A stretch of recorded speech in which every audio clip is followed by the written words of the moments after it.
minutes. Yeah. But everyone, thank you so much for joining. I'm delighted to introduce Marco Torregrossa to talk about blockchain and how governments can navigate this space. Marco, I'll hand it over to you to introduce yourself and begin the discussion. Thank you. Thank you very much. Thanks for having me. So my name is Marco Torregrossa. I'm a workforce and labor markets expert. So I'm not one of those 16 blockchain experts in the world. I'm an advisor of the Blue Whale Foundation, which is a blockchain-enabled crypto network that aims to create a decentralized ecosystem for the self-employed.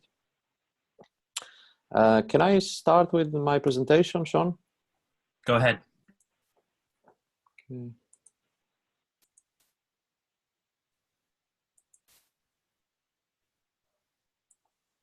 Right. So here we are. So this is what the internet looked like 40 years ago. In 1977, it was just a couple of computers, a dozen of dots, loosely connected by some lines that can barely carry a couple of bytes. Now, in order for us to go from this couple of dots to where we are today, a lot had to happen. And the question is, if there's a paradigm shift like the internet sitting in front of us today, what can we do to figure out what that paradigm shift is going to do in 40 years from now so we can take advantage of it? And in order to do that, we have to ask ourselves, what is the one gap that that paradigm fills for everyone?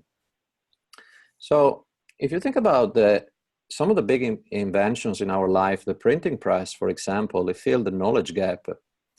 And we take a look at something like the engine. That invention, it filled the power gap. At that time, we wanted to manufacture, and all we had was manpower and slavery. So the engine helped to get rid of all that.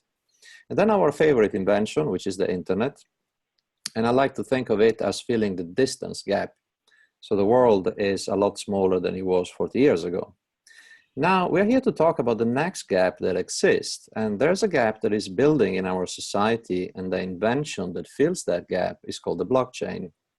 But what is the gap that the blockchain fills? The blockchain changes something that is very fundamental to us. It's at the core of who we are, and each of us do hundreds of times per day. What the blockchain is going to change is the way we trust. So this trust gap that we talk about is actually increasing. So last year, trust was at all-time low according to the Edelman Trust Barometer. So the feeling you have in your stomach that you cannot trust an institution, well, you're not alone. And today, we do not only transact with human beings, we transact with machines, we transact with smart devices, and all of these things, we need to start to figure out how to trust them properly. So when we do transactions today, we start with the automatic assumption that the counterparty cannot be trusted. And the way we've gone about it is to establish those things called intermediaries. These are entities that facilitate brokering a relationship between those who are looking to trust and those who are looking to be trusted. But when you involve a third party, you usually bring three things in the equation. We bring costs, because this business have to maintain their own operations. You bring time, it takes time to approve a transaction, and you bring risks. So the data usually reside in a central location, which is prone to breaches. Now, for the first time in history, we found a way to reduce time, reduce costs, reduce risks, lower uncertainty, and lower the trust gap, and do it without any third-party intermediary, and this is revolutionary. So we have invented this thing in commerce called the database, the ledger. And the database is the fundamental way we go about storing information about transactions today. For this house, for example, if we need to get a record of who owns it and what happens to it, we would store that information in a database that actually looks like this. First, the house is built, then it's constructed. There are some changes that go with it. It had some violations here and there. But eventually, we would be able to get a record of this house before we buy it. Now, the problem with this is here. The database we use today to transact with, whether it's a house, it's a car, or a right to some piece of art, a patent, etc., is that it's temperable. So you can remove a record, but you can also add a record or edit a record. And you can see that the chimney violation that happened to this house somehow magically disappeared. Now, the blockchain database is a sort of, I call it an epic upgrade of the database that we have today. Every record is written on a blockchain database, has this unique and unhackable key that goes with it. So that every record is written and stamped by the other trusted party on tens of thousands of computers across the globe that verify it. But here's the major invention. When the next record is written, everything from the first record, including the key and the contents of that record, is put into that formula and generates an encrypted key for the second record. And when the third record is written, same thing happens. Essentially chaining all records together, hence the blockchain.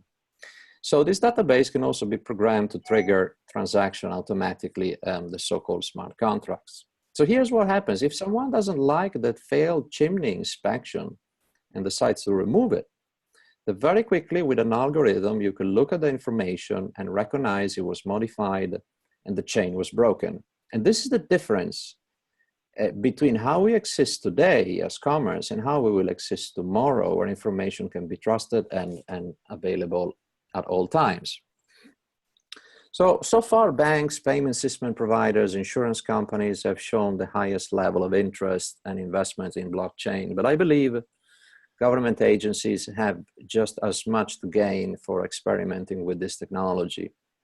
And this is because blockchain offers a fast, secure, efficient, and transparent means to deploy governmental services and communicate with populations. Now, note the structural parallels between blockchains and governing bodies. Like governments, blockchains are in the day-to-day business of recording events, verifying facts, and enforcing norms. So the blockchains are hard to change, like binding their users in the distant future, so it's very much like statutes, charters, and even constitutions. Now, there are some areas in which governments could use the blockchain, which include keeping medical records, voting, land titles, welfare payments, tax collections, and digital currencies. The blockchains can help agencies to digitalize existing records, manage them, and make them accessible within a secure infrastructure. But what I think citizens will truly appreciate is the potential for a better delivery of government service. You can look at this technology as a sort of a notarization service, so a time stamp of a sort that validates the exact time an action takes place. And this action or event could be the birth or the death of a person, the exchange of a property title, the award of an academic degree, or nearly anything else where a timestamp is critical to the proof of an action. And it can also be applied to very mundane tasks where people interface with governments, for example, getting proof of your identity, renewing a driving license, issuing a passport, which are tasks prone to mistakes in the best case. And in countries with weak institutions, they are even prone to fraud. Let me give you quickly a couple of examples. The Republic of Georgia has put its land registry on the blockchain. The government of Brazil announced its intention to move petitions on the blockchain. Canada is testing out using a public blockchain to provide transparency to the use of governmental grants. The city of Zug in Switzerland has begun offering digital IDs to register on the blockchain. Then moving on, Chile is using blockchain to track data from the energy grid, or Dubai is to become an entirely integrated blockchain-powered city by 2020, including its financial system. And finally, Estonia is matured into a digital republic by moving many of its governmental services on the blockchain, including the management of healthcare of its citizen. But of course, I forgot the US. The US state of Delaware is creating corporation services based on the blockchain. Now, as a government, you're thinking, should I regulate the blockchain? And now to answer that question, you need to ask yourself, who are the stakeholders involved in it? So I listed here the three main ones: the users, the producers or developers, and the miners. And here's what you can do. You can regulate users, so you can somehow criminalize the use of a specific blockchain. But that's difficult to achieve, of course, as the users are distributed. The second, you can regulate the coders, the developers, the producers. So you can force to incorporate what I call the kill switches. So if something goes wrong, it's possible to shut down the blockchain. And thirdly, you can address the mining sector. So you can criminalize to modify the state of the blockchain, which is the so-called forks. Now, the blockchain can be stored on multiple computers on either public or private networks that may require or may not require permission before joining. So with a private blockchain, you effectively maintain the role and power of a middleman by providing some of the basic functionality of blockchains, but without offering full decentralization and transparency. Now, this model is already observed in public sectors in the UK or Estonia, as well as the private sector. But it all depends from your goals.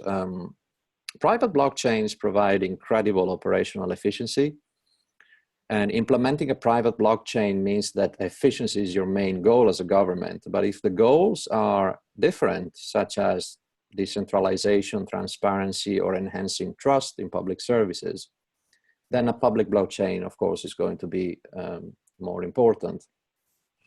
So what I advocate is actually a shift from the current model where governments make it difficult to give a license or permission to operate, and they require in exchange very little data and lose accountability from companies, to a model where governments make it easy to give permissions to operate in exchange of a lot of data and a strict accountability from companies. So essentially, moving from a permission-based rules to information-based rules, granting freedom to operate in exchange to access to informations.